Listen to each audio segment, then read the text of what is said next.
Testemunhos para a Igreja, volume 2, capítulo 19. Entretenimentos no Instituto. Quando entretenimentos foram introduzidos no Instituto, alguns manifestaram seu caráter leviano. Eles estavam satisfeitos e felizes, sua mentalidade frívola fora atendida.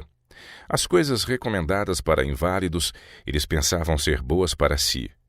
O Dr. C. não é responsável por todos os resultados advindos dos conselhos dados a seus pacientes.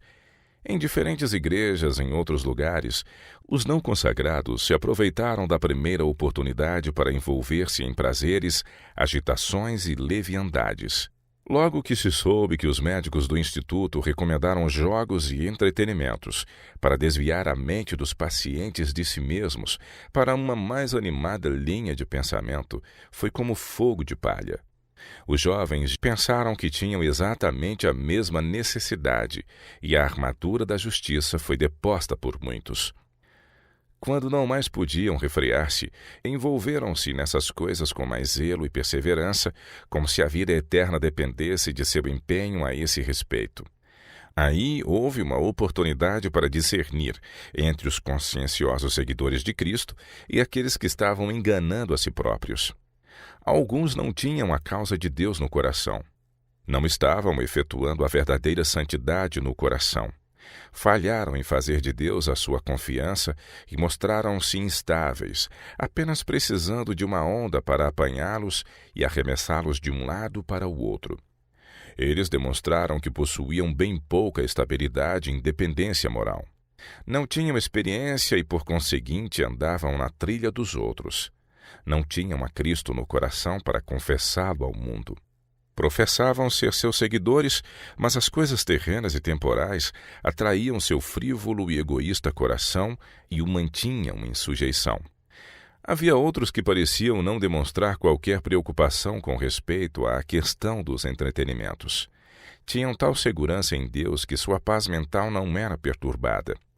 Entenderam que uma prescrição feita para inválidos não lhes servia, portanto não se perturbaram. O que quer que outros na igreja ou no mundo fizessem, nada tinha a ver com eles, pois diziam: a quem temos para seguir senão a Cristo? Jesus mandou-nos andar como ele mesmo andou. Devemos viver como vendo o invisível. Hebreus 11, 27. E fazer o que nos compete com entusiasmo, como ao Senhor e não aos homens. Colossenses 3, 23. Quando essas coisas surgem, o caráter se desenvolve. Então a dignidade moral pode ser verdadeiramente estimada. Não é difícil descobrir quem são os que professam piedade, todavia têm seu prazer e felicidade neste mundo. Suas afeições não estão postas nas coisas do alto, mas sobre as terrenas onde Satanás reina. Eles andam na escuridão e não podem amar ou fruir as coisas celestiais, porque não as discernem. Estão entenebrecidos no entendimento, separados da vida de Deus. Efésios 4, 18. Não compreendem as coisas do Espírito, porque são loucura para eles. 1 Coríntios 2, 14. Suas ocupações estão de acordo com a trajetória deste mundo, e seus interesses e expectativas estão ligados a ele e às coisas terrenas. Se podem passar por cristãos, embora servindo a Deus e a Mamon, ficam satisfeitos. Mas ocorrerão coisas que vão revelar o que vai no coração daqueles que são somente um peso e uma maldição à igreja. O espírito existente na igreja é de molde a afastar de Deus e dos caminhos da piedade. Muitos na igreja têm atribuído sua cegueira espiritual à crescente influência dos princípios ensinados pelo Instituto. Isso não está totalmente correto.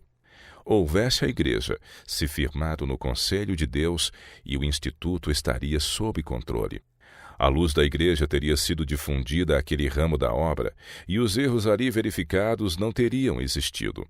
Foi a escuridão moral da igreja que exerceu grande influência para criar trevas morais e morte espiritual no Instituto.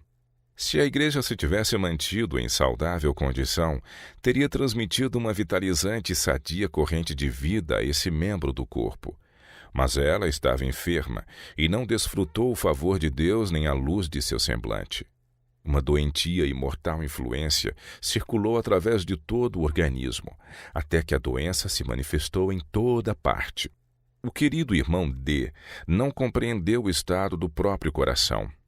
O egoísmo habita ali, e se foi a paz, salutar e calma paz. O que a todos falta é o elemento do amor, o amor a Deus e ao próximo. A vida que agora você vive não é na fé do Filho de Deus. Gálatas 2:20. A carência de firme confiança, há medo de depositar tudo nas mãos de Deus, como se ele não pudesse lidar com o que lhe fosse confiado. Você teme que algum mal o prejudique, a menos que fique na defensiva e inicie uma batalha em seu favor. Os filhos de Deus são sábios e vigorosos conforme a sua dependência da sabedoria e poder de Deus. Tornam-se fortes e felizes à medida que se distanciam da sabedoria e ajuda humanas. Daniel e seus companheiros eram cativos em uma terra estranha, mas Deus não permitiu que a inveja e o ódio de seus inimigos prevalecessem contra eles. Os justos sempre receberam auxílio do céu. Quantas vezes não tem o inimigo de Deus unido suas forças e sabedoria para destruir o caráter e a influência de umas poucas pessoas que confiavam em Deus? Mas, por as ajudar o Senhor, ninguém pode prevalecer contra elas. Se tão somente os seguidores de Cristo se unirem, eles prevalecerão. Separem-se de seus ídolos e do mundo, e o mundo não os separará de Deus. Cristo, o nosso Salvador, está presente e é todo suficiente. Nele habita toda a plenitude. Colossenses 2:9.